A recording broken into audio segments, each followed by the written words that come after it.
नमस्कार दोस्तों, मैं हूं डॉक्टर विवेक माहेश्वरी और साइकोलॉजी की आपकी अपनी पाठशाला में हम लोग रिसर्च डिज़ाइन के ऊपर डिस्कशन कर रहे हैं।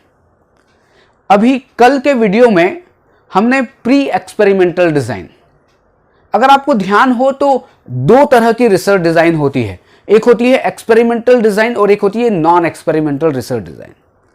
और या हम और अलग अलग बुक्स की बात करें तो उन्होंने तीन कैटेगरी में डिजाइन्स को बांट दिया। एक प्री एक्सपेरिमेंटल डिजाइन, दूसरा क्वासी एक्सपेरिमेंटल डिजाइन और तीसरा ट्रू एक्सपेरिमेंटल डिजाइन। तो हम कुछ भी क्लासिफिकेशन लें, चाहे हम experimental non experimental research design की बात करें, हम क्वालिटेटिव क्वांटिटेटिव रिसर्च डिजाइन की बात करें, या हम इन तीन तरह से बात करें, तो भी सब डिजाइन इन्हीं सब में आ जाती है। हमने कल वाले वीडियो में pre experimental research design discuss की थी और आपको ध्यान है कि प्री एक्सपेरिमेंटल रिसर्च डिजाइन तीन होती हैं मुख्य रूप से। एक जिसको हमने कहा था वन शॉट केस स्टडी, ये एक डिजाइन थी। नंबर 2 था single group pre test post test design,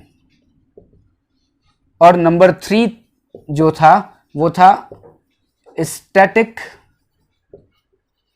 group comparison. ये तीन डिजाइन कौन सी हैं? ये तीन डिजाइन है जिसको हम कहते हैं प्री एक्सपेरिमेंटल डिजाइन।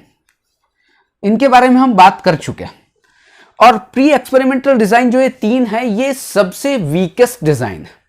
मतलब कि हम यूज तो करते हैं लेकिन फिर भी इनमें जो साइंटिफिक जो वैलिडिटी है वो इनमें कम होती है। और अगर हम इन तीन डिजाइन में भी अगर एक डिजाइन आप मुझे कहें कि आप सेलेक्ट करें कि कौन सी डिजाइन सबसे ज्यादा यूज होती है, तो मैं ये कहूंगा कि ये जो single group pre test post test design जो है वो सबसे ज्यादा यूज की जाती है इन तीन डिजाइन में।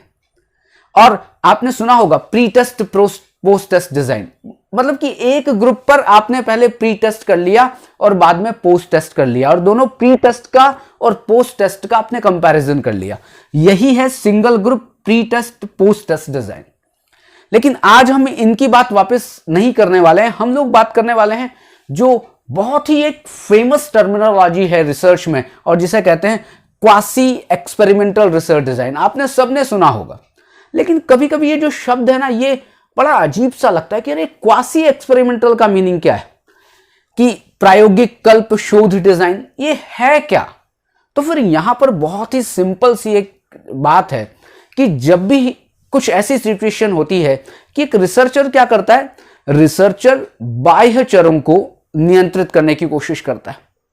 और रिसर्चर बाह्य चरों को नियंत्रित कैसे करता है कि जो सैंपल जिन लोगों के ऊपर उसको रिसर्च करना है, और रिसर्च करने के लिए क्या करना है कि उसको रेंडमाइज्ड तरीके से बार बार अगेन एंड अगेन, रिसर्च के टॉपिक्स में रेंडमाइजेशन वर्ड बहुत यूज हो रहा है, यादृच्छिकीकरण, कि रेंडमाइजेशन के तरीके से वो क्या करता है, वो सैंपल का सिलेक्शन करता है।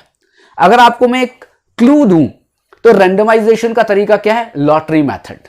रेंडमाइजेशन का तरीका क्या है? जो कंप्यूटराइज्ड जो मेथड है, जितने भी रैंडम टेबल बनती हैं, वो सारे के सारे मेथड रेंडमाइज्ड मेथड है। अब अगर इनके थ्रू आपने सैंपल का सिलेक्शन किया है तो आप सीधे के सीधे एक्सपेरिमेंटल रिसर्च डिजाइन पे चले जाएं। लेकिन कभी कभी सिचुएशन ऐसी होती है कि रिसर्चर को बड़ी मुश्किल होती है कि नहीं साहब, मैं रेंडमाइज्ड दो ग्रुप में डिवाइड नहीं कर सकता। दो ग्रुप में डिवाइड कर सकता हूं लेकिन रेंडमाइज्ड तरीके से, यादृच्छिकीकरण से मैं दो समूह में लोगों को विभाजित नहीं कर सकता। और दूसरा, विभाजित करने की बात तो बहुत दूर की है कि मैं जब लोगों का सिलेक्शन करता हूं तो भी मैं रेंडमाइज्ड तरीका अपना नहीं सकता। अब आप कहेंगे साहब क्यों नहीं अपना सकता? देखिए, हर रिसर्च की अपनी अपनी लिमिटेशंस है, क्योंकि वो व्यक्ति जिस क्षेत्र में वो रिसर्च कर रहा है, हो सकता है वहां पर अपनी कुछ लिमिटेशंस हो, क्योंकि उसको रिसर्च करना है तो बहुत सारी लिमिटेशंस में रहना पड़ता है, बहुत सारे दायरों में बंधना पड़ता है। तो बहुत सारे दायरों में बंधने के कारण वो क्या है, वो कुछ बातों को कंट्रोल नहीं कर पाता है। अब कंट्रोल नहीं कर पाता तो आप कहेंगे रिसर्च करना छोड़ दें, नहीं, रिसर्च करना नहीं छोड़ें। और कभी कभी ऐसी सिचुएशन आपने देखी कि आप सोसाइटी में जाकर रिसर्च करने वाले हैं, आप सोसाइटी के डायरेक्ट लोगों से मिलने वाले हैं और लोगों का सिलेक्शन डायरेक्टली, मैं वैसे आप कहेंगे कि साहब सोसाइटी के ऊपर ही तो हमेशा रिसर्च की जाती है, बिल्कुल सही है। लेकिन आप जब डायरेक्टली इन्वॉल्व होते हैं सोसाइटी में, या आप डायरेक्टली उस जगह पर जा रहे हैं जहां पर आपको रिसर्च करनी है, और वहां पर क्या आप नेचुरल कंडीशन में आपको दिक्कत नहीं आएगी कि एक को लें आप एक्सपेरिमेंटल ग्रुप में कर दें, दूसरे को आप कंट्रोल ग्रुप में कर दें, रैंडमाइज तरीका अपनाएं। तो फिर क्या करता है आदमी, जो रिसर्चर है वो कहता है कि नहीं, एक ऐसी डिजाइन बनाई जाए कि जो बहुत ज्यादा इंफीरियर ना हो, बहुत ज्यादा खराब ना हो, और कुछ शर्तें वो एक्सपेरिमेंटल डिजाइन की पूरी करती हो। मतलब कि जो साइंटिफिक जो डिजाइन है उसकी कुछ शर्तें पूरी हो रही हैं, कुछ शर्तें पूरी नहीं हो रही हैं। और बिल्कुल अब यही है, मतलब कि अब आप मेरा एक सेंटेंस सुनिएगा कि एक्सपेरिमेंटल रिसर्च डिजाइन जैसी दिख रही है, या हम कहें कि ट्रू एक्सपेरिमेंटल जो रिसर्च डिजाइन है उसके कुछ गुण दिखाई दे रहे हैं, किसमें, इस क्वासी एक्सपेरिमेंटल रिसर्च डिजाइन में, लेकिन सारे गुण नहीं है।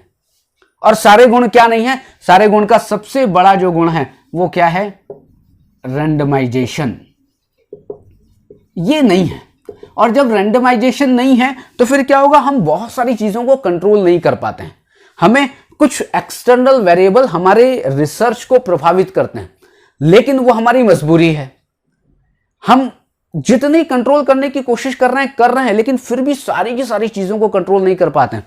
तो फिर व्यक्ति क्या करता है, क्वासी एक्सपेरिमेंटल रिसर्च डिजाइन। और क्वासी एक्सपेरिमेंटल रिसर्च डिजाइन में क्या होता है कि कभी दो ग्रुप हो सकते हैं, कभी दो ग्रुप नहीं भी हो सकते। लेकिन क्या है, अगर दो ग्रुप भी हुए या दो ग्रुप भी बनाए गए तो दो ग्रुप में बांटने के लिए रैंडमाइज तरीका यूज नहीं होगा, बल्कि वो किसी भी तरीके से समान कर लिए जाएंगे दूसरे तरीके से। मतलब वहां पर जो एकदम एग्जैक्ट सेम दो ग्रुप नहीं होंगे, बिल्कुल मैच्ड दो ग्रुप सेम नहीं होंगे जो कि रैंडमाइज तरीके से बनाए गए। या और क्या हो सकता है कि अगर आज ये ग्रुप है, मान लीजिए ये ए है, इसके पहले और इसके बाद में, मतलब कि इस ग्रुप का एक पहले ऑब्जर्वेशन कर लें, फिर उसके बाद फिर इसको हम कुछ ना कुछ ट्रीटमेंट दे दें, फिर उसके बाद वाले और कुछ ऑब्जर्वेशन से उसका कंपैरिजन कर लें। मतलब कि हम दो चीजों में कंपैरिजन करते हैं, इसलिए क्वासी एक्सपेरिमेंटल रिसर्च डिजाइन बनाई जाती है। अब क्वासी एक्सपेरिमेंटल रिसर्च डिजाइन अगर बात करी जाए कि कितनी होती है, तो देखिए, एक कैंपबेल करके एक बहुत ही फेमस ऑथर हुए हैं, बहुत राइटर हुए हैं कहें, या एक स्टैटिस्टिशियन हुए हैं, उन्होंने क्वासी एक्सपेरिमेंटल रिसर्च डिजाइन 10 बताई है, 10 कि 10 क्वासी एक्सपेरिमेंटल रिसर्च डिजाइन बनाई जा सकती है। लेकिन अब 10 में से ऐसा तो नहीं होगा कि 10 के 10 बहुत ही अच्छी होंगी। 10 में से हर एक रिसर्च डिजाइन जो क्वासी एक्सपेरिमेंटल है वो बहुत अच्छी नहीं है। तो फिर कुछ डिजाइन जो बहुत ही इंपॉर्टेंट है और जनरली आप रिसर्च में आप सब लोग यूज करते हैं, हम केवल उन्हीं रिसर्च डिजाइन की बात करने वाले हैं। और वही फेमस रिसर्च डिजाइन जो क्वासी एक्सपेरिमेंटल हैं, 10 नहीं, 2, 4, 5, उनको ही हम डिस्कस कर रहे हैं और वही आपको बुक्स में मिलने वाली है। तो कौन कौन सी रिसर्च डिजाइन हो सकती है जो क्वासी एक्सपेरिमेंटल रिसर्च डिजाइन है? एक, सबसे पहले बात की जाए, एक जो रिसर्च डिजाइन है जिसका नाम है टाइम सीरीज डिजाइन, समय श्रृंखला डिजाइन। अब देखिए, यहां पर जो भी डिजाइन हम डिस्कस कर रहे हैं वो प्री एक्सपेरिमेंटल रिसर्च डिजाइन से बेहतर है, लेकिन ट्रू एक्सपेरिमेंटल रिसर्च डिजाइन से थोड़ी सी कमजोर है। क्यों? क्योंकि ट्रू एक्सपेरिमेंटल रिसर्च डिजाइन की थोड़ी विशेषता है, थोड़ी विशेषता नहीं है इस क्वासी एक्सपेरिमेंटल रिसर्च डिजाइंस में। अब क्वासी एक्सपेरिमेंटल रिसर्च डिजाइन में एक डिजाइन का नाम आता है time series design. Time series design का मतलब क्या है? ग्रुप एक है और ग्रुप एक है, और इसमें क्या होता है, ग्रुप एक है लेकिन हम क्या कर रहे हैं, उसका जो ऑब्जर्वेशन है वो हम कई बार कर रहे हैं। आप अगर कोई भी रिसर्च डिजाइन को आप देखें तो आपको ध्यान रखना पड़ेगा क्या चीज, मैंने आपको बताया था ओ का मतलब ऑब्जर्वेशन, ये आपको ध्यान रखना पड़ेगा क्योंकि हम इन्हीं ओ, फिर एक आता है आर जिसको हम कहते हैं रैंडमाइजेशन,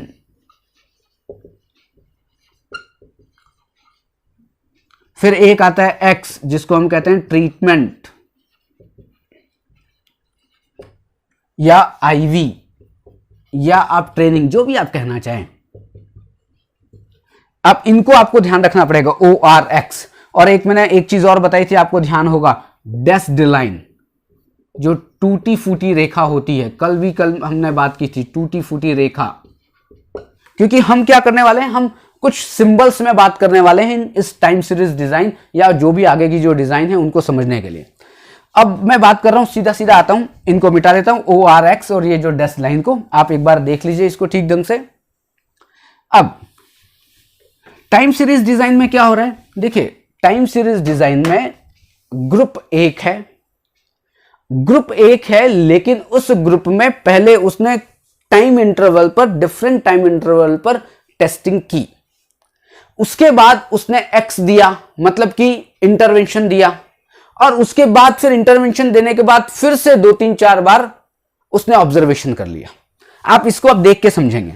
देखिए हुआ क्या कि मैंने ऑब्जर्वेशन किया एक ग्रुप का O1, मैंने फिर उसके थोड़े समय के बाद वापस ऑब्जर्वेशन कर लिया, टेस्ट कर लिया उसको, फिर मैंने उसको थोड़े समय के बाद फिर ऑब्जर्वेशन कर लिया O3, फिर मैंने कर लिया फिर O4। मान लिया कि इन दोनों के बीच में पहले ऑब्जर्वेशन किया, 10 दिन बाद फिर O2, फिर 10 दिन बाद फिर O3, फिर 10 दिन बाद O4, मतलब एक ही ग्रुप है और एक ग्रुप पर मैं 4 बार टेस्ट कर चुका हूं, मतलब कि 4 बार इनका मापन कर चुका हूं, असेसमेंट कर चुका हूं इन लोगों का, एक ही ग्रुप का, बार बार एक ही ग्रुप आ रही है। फिर उसके बाद मैंने क्या किया, मैंने एक्स दिया, एक्स का मतलब मैंने इंटरवेंशन दिया उसी ग्रुप को, और फिर मैंने ऑब्जर्वेशन कर लिया O5, O6, O7, O8। अब आप कहेंगे कि साहब इतनी बार क्यों किया, टाइम क्या है, ये जो सीरीज का डिजाइन का नाम क्या है, टाइम सीरीज डिजाइन, कि एक टाइम की एक श्रृंखला बनाइए, एक सीरीज बनाइए और सीरीज के आधार पर ऑब्जर्वेशन करिए। तो फिर यहां पर पहले मैंने एक बार O1 एक बार ऑब्जर्वेशन किया, O2 दूसरी बार ऑब्जर्वेशन कर लिया, तीसरी बार, चौथी बार, और फिर उसके बाद मैंने क्या किया, एक्स दे दिया, मैंने इंटरवेंशन दे दिया। उसके बाद मैंने O5 फिर मैंने ऑब्जर्वेशन किया, फिर मैंने O6 थोड़े समय के बाद ऑब्जर्वेशन, उसी ग्रुप का, सेम एक ही ग्रुप की बात हो रही है। मान लिया एक 5वीं क्लास है, 5वीं क्लास के ऊपर ये सारी चीजें चल रही है, 5वीं क्लास के ऊपर ये सारी चीजें चली। अब जब आपने सोचा कि नहीं बस इतना, ऑब्जर्वेशन 8, मतलब 8वीं बार जब आपने मेजरमेंट किया कि साहब इतना बहुत है, ये जरूरी नहीं है कि 8 बार करना है, हो सकता है आप 3 बार कर लें, 4 बार कर लें, लेकिन टाइम सीरीज में क्या है, डिफरेंट टाइम इंटरवल पर आप ऑब्जर्वेशन करें, आप असेसमेंट करें, आप मेजरमेंट करें। मैं तीनों वर्ड बोल रहा हूं समझ में आने के लिए। अब कंपैरिजन कैसे करेंगे कि साहब कहां पर देखेंगे, तो हम क्या करते हैं, देखिए एक्स कहां दिया गया है, O4 के बाद। अब O4 के बाद एक्स दिया गया, तो O4 और O5 में आप क्या करें, आप एक कंपैरिजन करें, क्योंकि O4 के एक स्कोर आ जाएंगे और एक्स देने के बाद O5 के एक स्कोर आ जाएंगे। अब O4 और O5 में जब आप कंपैरिजन करेंगे तो क्या आपको ये पता नहीं लगेगा कि इस एक्स का प्रभाव, इस इंटरवेंशन का प्रभाव O5 पर पड़ा है। बड़ी सिंपल सी बात है, क्योंकि O4 के बाद, मतलब कि चौथे ऑब्जर्वेशन के बाद मैं ये ट्रीटमेंट दे रहा हूं, तो चौथे ऑब्जर्वेशन के बाद मैंने ट्रीटमेंट दिया, तो O5 पर, मतलब कि जब 5वीं बार इसका ऑब्जर्वेशन कर रहा हूं, तो क्या इस एक्स का, इस आईवी का, इस ट्रीटमेंट का प्रभाव O5 पर नहीं पड़ेगा? बिल्कुल पड़ेगा। अब पड़ेगा तो हम O4 और O5 में हम क्या करते हैं, हम कंपैरिजन करते हैं, किसके बीच, O4 O5 के बीच। बस यही है टाइम सीरीज डिजाइन। अभी टाइम इतना ज्यादा हो जाता है छोटी सी चीज पढ़ाने में, लगभग 14-15 मिनट का वीडियो हो गया है।